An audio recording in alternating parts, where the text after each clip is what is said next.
अस्सलाम वालेकुम नाज़रीन, मेरा नाम है हारून इजाज़। उम्मीद करता हूँ आप सब खैरियत से होंगे। सन 15 हिजरी और 16 हिजरी में मुसलमानों को फारस के इलाके में शानदार फतूहात नसीब हुई और फारस के बड़े बड़े शहर फतह हुए, जिनमें मदाइन, जलूला, नहावन और दीगर फारस के बड़े बड़े शहर फतह हुए। इन शहरों को फतह करने के लिए इस्लामिक लश्कर ज़्यादातर खुश्की के रास्ते से इस तरफ आए थे और फारस के मुख्तलिफ शहरों में उन्होंने खुश्की का रास्ता इस्तेमाल करते हुए अपनी फतूहात हासिल की थी। 17 हिजरी में हज़रत उमर फ़ारूक रज़ियल्लाहु तआला अन्हु को एक सहाबी रसूल हज़रत अहनफ बिन कैस रज़ियल्लाहु तआला अन्हु ने यह मशवरा दिया कि अब हमें फारस के मुख्तलिफ इलाकों में बहरी रास्ते के जरिए से अपनी मुहिम्मात भेजनी चाहिए। हजरत उमर फ़ारूक रज़ियल्लाहु तआला अन्हु को ये राय बहुत ज्यादा पसंद आई। इससे पहले हजरत उमर फ़ारूक रज़ियल्लाहु तआला अन्हु बहरी मुहिम भेजने के लिए इज्तनाब ही करते थे, क्योंकि हमारे आका सल्लल्लाहु तआला अलैहि वसल्लम और हजरत अबू बकर सिद्दीक रज़ियल्लाहु तआला अन्हु के दौरे खिलाफत में भी कोई भी मुहिम बहरी रास्ते के जरिए से नहीं भेजी जाती थी। इसीलिए हजरत उमर फ़ारूक रज़ियल्लाहु तआला अन्हु भी बहरी मुहिम भेजने में थोड़ा सा इज्तनाब करते थे।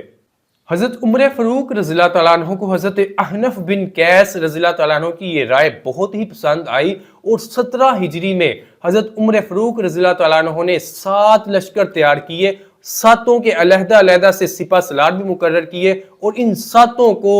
ये हुक्म दिया कि आपने फारस के 7 मुख्तलिफ शहरों के ऊपर हमला करना है। फारस के जिन 7 इलाकों की सिलेक्शन की गई जहां पे हमला किया जाना था, ये ज्यादातर इलाके जनूब मशरकी इलाके थे, जिनकी सरहदें सिंध और हिंद के साथ मिली हुई थी। इन शहरों में जो मशहूर शहर हैं जिन पे हमला किया गया था, इनमें से एक करमान का इलाका है, एक मकरान का इलाका है, एक सिजिस्तान का इलाका है और एक खुरासान का इलाका है। यानी ये चारों शहर वो शहर है जो 7 शहरों में शामिल थे जिनके ऊपर इस्लामी लश्कर ने हमला करना था।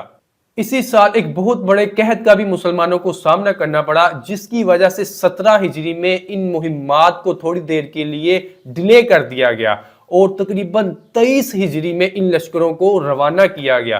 23 हिजरी में फारस के इन 7 इलाकों के ऊपर 7 मुख्तलिफ तरीकों के साथ 7 मुख्तलिफ वे से हमला किया गया। नाज़रीन, मैं आपको खुरासान, मकरान, करमान और सिस्तान का थोड़ा सा महल वकूअ बताता हूँ ताकि आपको आसानी से समझ आ जाए कि इसका सिंध और हिंद के साथ क्या ताल्लुक था। सबसे पहले हम बात करते हैं मकरान शहर की। नाज़रीन, ये ईरान के जनूब मशरिक में वाक़िया था और मकरान का ज्यादातर हिस्सा सिंध में शामिल था। अगर हम मौजूदा टाइम में भी बात करें तो इसका तकरीबन 25,000 मुरब्बा मील का इलाका मौजूदा पाकिस्तान के हिस्से में है और इसके बड़े बड़े शहरों में तुर्बत है, पंजगोर है, गवादर है और जीवानी के इलाके शामिल है। अगर हम खुरासान की बात करें तो इसका कुछ हिस्सा मौजूदा बलोचिस्तान में वाक़िया है और इसका कुछ हिस्सा अफगानिस्तान को भी लगता है और इसका कुछ हिस्सा ईरान में भी लगता है। खुरासान एक ऐसा इलाका है जिसकी बाउंड्रीज अफगानिस्तान में भी है,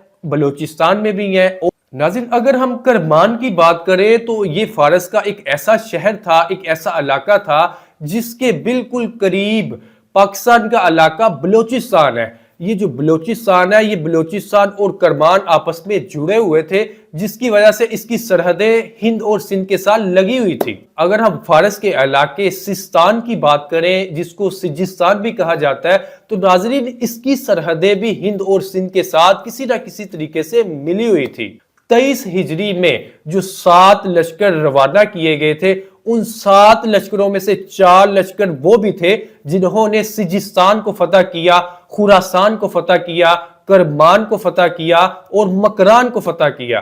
खुरासान की तरफ जो लश्कर भेजा गया था, इस लश्कर के सिपा सलार का नाम था हजरत अहनफ बिन कैस रज़ियल्लाहु तआला अन्हु और जो मकरान की तरफ लश्कर भेजा गया था, इस लश्कर के सिपा सलार का नाम था हजरत हकम बिन अमरो रज़ियल्लाहु तआला अन्हु और करमान की तरफ जो लश्कर भेजा गया था, इस लश्कर के सिपा सलार का नाम था हजरत सहल बिन अदी रज़ियल्लाहु तआला अन्हु और सिजिस्तान की तरफ जो लश्कर भेजा गया था, इस लश्कर का नाम था हजरत आसम बिन अमरो रज़ियल्लाहु तआला अन्हु। 23 हिजरी में हजरत सहल बिन अदी रज़ियल्लाहु तआला अन्हु जब करमान की मुहिम पर रवाना हुए तो इस दौरान कूफा से अब्दुल्ला बिन उतबान रज़ियल्लाहु तआला अन्हु का लश्कर भी आपके लश्कर के साथ मिल गया और इन दोनों लश्करों ने करमान के इलाके के ऊपर यलगार की। ناظرین، میں نے آپ کو پہلے بھی بتایا کہ کرمان فارس کا ایسا علاقہ تھا جس کی کچھ سرحدیں سندھ کے ساتھ ملی ہوئی تھی اور اسی سرحدوں کے اندر بلوچستان کا علاقہ بھی شامل تھا۔ جب اسلامک لشکر نے اس علاقے کے اوپر حملہ کیا تو یہاں کے رہنے والے کرمانی لوگوں نے بلوچستان کے علاقوں سے بلوچوں کی بھی مدد لی اور مسلمانوں کے خلاف ایک بہت بڑا لشکر تیار کیا۔ مسلمانوں نے اس لشکر کے خلاف بہت ہی شاندار فتح حاصل کی اور ان کرمانیوں کو، بلوچیوں کو عبرتناک شکست دی۔ یوں فارس کا یہ مشہور علاقہ کرمان بھی فتح ہوا اور کرمان کی سرحدوں کے اوپر جو سندھ کے علاقے تھے وہ بھی فتح ہوئے اور بلوچستان کا علاقہ بھی اسی جنگ کے دوران فتح ہوا۔ یہ پہلا موقع تھا کہ جب مسلمانوں نے بلوچستان کا علاقہ بھی سب سے پہلے فتح کیا۔ حضرت عاصم بن عمرو رضی اللہ تعالیٰ عنہ جب سجستان کے علاقے کو فتح کرنے کے لیے نکلے تو آپ کے ساتھ حضرت عبداللہ بن عمیر رضی اللہ تعالیٰ عنہ کا لشکر بھی مل گیا۔ حضرت عاصم رضی اللہ تعالیٰ عنہ اور حضرت عبداللہ بن عمیر رضی اللہ تعالیٰ عنہ کے ان دونوں لشکروں نے مل کر سجستان کے اوپر یلغار کی، اس علاقے کو فتح کیا اور اسلامک سلطنت کے اندر شامل کیا۔ سجستان کی فتح کے بعد اسلامک لشکر اسی رستے سے ترکستان کے مختلف علاقوں میں گئے، قندھار کے علاقے کو بھی مسلمانوں نے فتح کیا۔ ناظرین، یہ جتنے بھی علاقے ہیں یہ بھی سندھ کے علاقوں میں شامل تھے۔ اس طریقے سے مسلمانوں نے ہر طرف سے سندھ کے علاقوں کو فتح کرنا شروع کیا۔ حضرت حکم بن عمرو رضی اللہ تعالیٰ عنہ جب مکران پر حملہ کرنے کے لیے روانہ ہوئے تو کوفہ سے ایک دوسرا لشکر بھی حضرت عمر فاروق رضی اللہ تعالیٰ عنہ کی ہدایت کے مطابق حضرت حکم بن عمرو رضی اللہ تعالیٰ عنہ کی مدد کے لیے روانہ ہوا۔ یہ دونوں لشکر اکٹھے ہو کر جب مکران کے نزدیک پہنچے تو کرمان پر حملہ کرنے والا اسلامک لشکر جس کے سربراہ حضرت سہل بن عدی رضی اللہ تعالیٰ عنہ تھے اور ان کے ساتھی حضرت عبداللہ بن عتبان رضی اللہ تعالیٰ عنہ تھے، یہ دونوں لشکر بھی کرمان کی جنگ سے فارغ ہو چکے تھے۔ کرمان کی جنگ سے فارغ ہونے کے بعد یہ دونوں لشکر بھی حضرت حکم بن عمرو رضی اللہ تعالیٰ عنہ کے لشکر کے ساتھ مکران میں مل گئے۔ یوں مسلمانوں کے 4 عظیم لشکر مکران کے علاقے میں اکٹھے ہوئے۔ جب مسلمانوں کے چاروں لشکر مکران کے نزدیک اکٹھے ہو گئے تو مکران کے لوگ بھی اس کی مکمل تیاری کر کے بیٹھے ہوئے تھے اور مکرانیوں کی مدد کرنے کے لیے ہندوستان سے بہت بڑا لشکر آیا ہوا تھا جس کا سربراہ راجہ راسل تھا۔ یعنی ہندوستان سے راجہ راسل ایک بہت بڑا لشکر لے کر مکرانیوں کی مدد کرنے کے لیے گیا ہوا تھا۔ مکران کی جنگ میں راجہ راسل اور یہاں کے مقامی لوگ مکرانی مسلمانوں کے مقابلے میں بے شمار ہاتھی بھی لائے ہوئے تھے۔ ہندوؤں کا یہ یقین تھا کہ مسلمانوں کے پاس گھوڑے ہیں جو ہاتھیوں کا مقابلہ نہیں کر سکتے، اس لیے اس جنگ کے اندر راجہ راسل اور مکرانی لوگ مسلمانوں کے مقابلے میں بہت ہی زیادہ تعداد کے اندر ہاتھی لائے ہوئے تھے۔ لیکن جب جنگ شروع ہوئی تو مسلمانوں نے شاندار حملے کیے۔ اس جنگ میں بھی مسلمانوں کو شاندار فتح نصیب ہوئی اور ہندوؤں کو اور ان کے اتحادیوں کو بہت زیادہ نقصان اٹھانا پڑا، اور ہندوؤں کا جو راجہ تھا جس کا نام راجہ راسل تھا جو مکرانیوں کی مدد کے لیے آیا ہوا تھا، وہ اپنے دیگر کئی ساتھیوں کے ساتھ اس جنگ سے فرار ہوا اور ہندوستان میں جا کر اس نے پناہ لی۔ مکران کی اس جنگ میں مسلمانوں کو شاندار فتح حاصل ہوئی اور اس فتح کے ساتھ ساتھ مسلمانوں کو ایک بہت بڑی تعداد میں مال غنیمت بھی حاصل ہوا۔ حضرت حکم بن عمرو رضی اللہ تعالیٰ عنہ جو اس لشکر کے سپہ سالار تھے، انہوں نے حضرت عمر فاروق رضی اللہ تعالیٰ عنہ کی بارگاہ میں اس جنگ کی تحریری بشارت بھی بھجوائی اور مال غنیمت کا 5واں حصہ بھی حضرت عمر فاروق رضی اللہ تعالیٰ عنہ کے پاس بھجوایا گیا۔ حضرت حکم بن عمرو رضی اللہ تعالیٰ عنہ نے حضرت عمر فاروق رضی اللہ تعالیٰ عنہ کی بارگاہ میں مال غنیمت بھیجنے کے ساتھ ساتھ یہ بھی عرض کی کہ اے امیر المومنین، ہمیں ان ہاتھیوں کے حوالے سے رہنمائی فرمائے کہ ان ہاتھیوں کا کیا کیا جائے۔ حضرت عمر فاروق رضی اللہ تعالیٰ عنہ نے مال غنیمت کا حصہ حاصل کرنے کے بعد اور یہ تجویز سننے کے بعد اپنی یہ رائے بھجوائی کہ ان ہاتھیوں کو مسلمانوں کے علاقوں میں فروخت کرو اور جتنا بھی مال اکٹھا ہو یہ سارا مال مسلمان سپاہیوں کے اندر تقسیم کر دیا جائے۔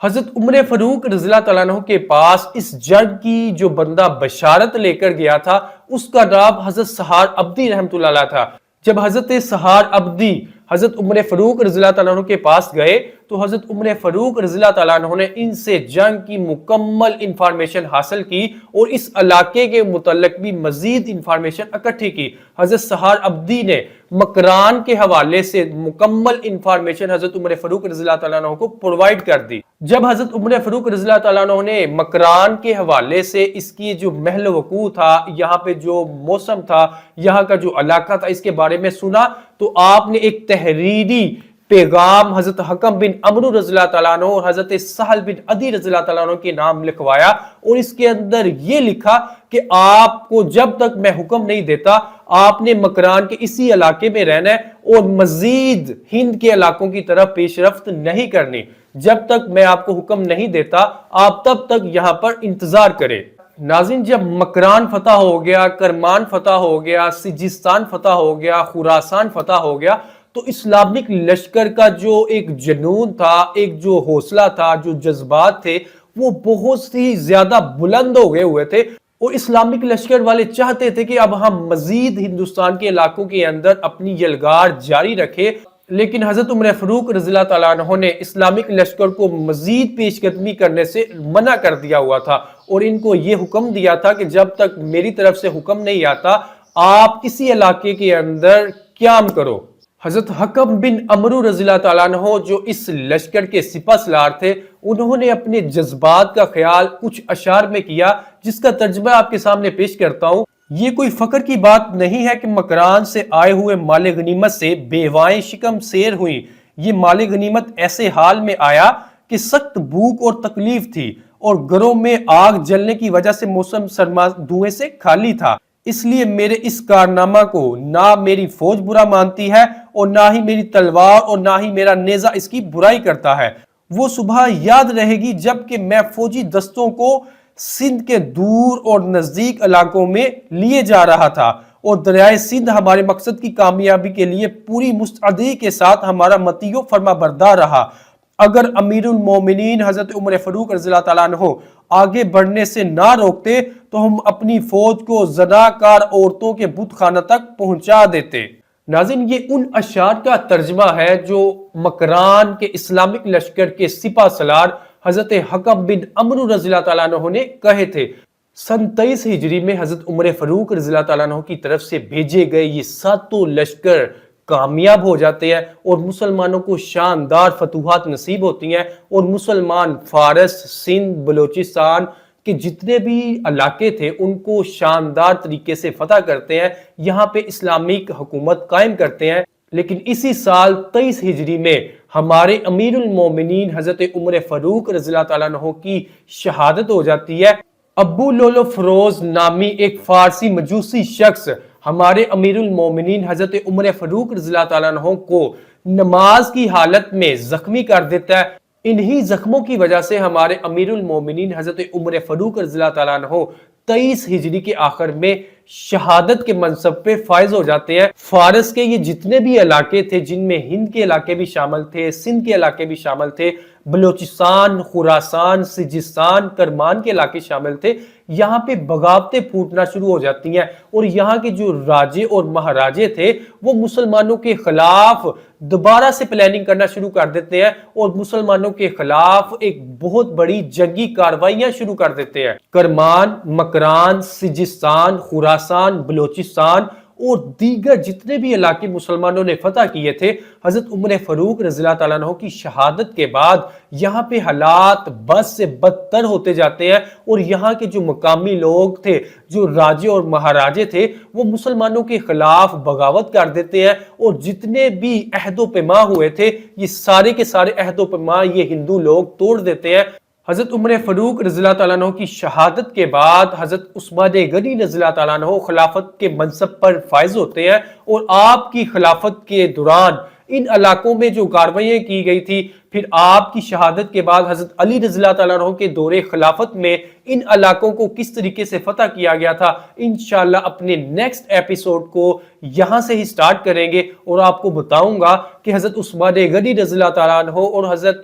अली उल मुर्तज़ा शेर खुदा रज़ी अल्लाह तआला अन्हु के दौरे खिलाफत में इन इलाकों को किस तरीके से दोबारा फतह किया गया था, لہٰذا آپ سے ریکویسٹ ہے آپ ہمارے اس چینل کو سبسکرائب کریں اور ہماری اس سیریز کو مکمل دیکھیں تاکہ آپ کو آئیڈیا ہو سکے کہ غزوہ ہند کب سے شروع ہوا ہے اور یہ کتنا مشکل تھا اور کس کس مشکل سے گزر کے مسلمانوں نے ان علاقوں کو فتح کیا ہے اور غزوہ ہند کے اندر شامل ہوئے تھے۔ تھینک یو، اللہ حافظ، پاکستان زندہ باد۔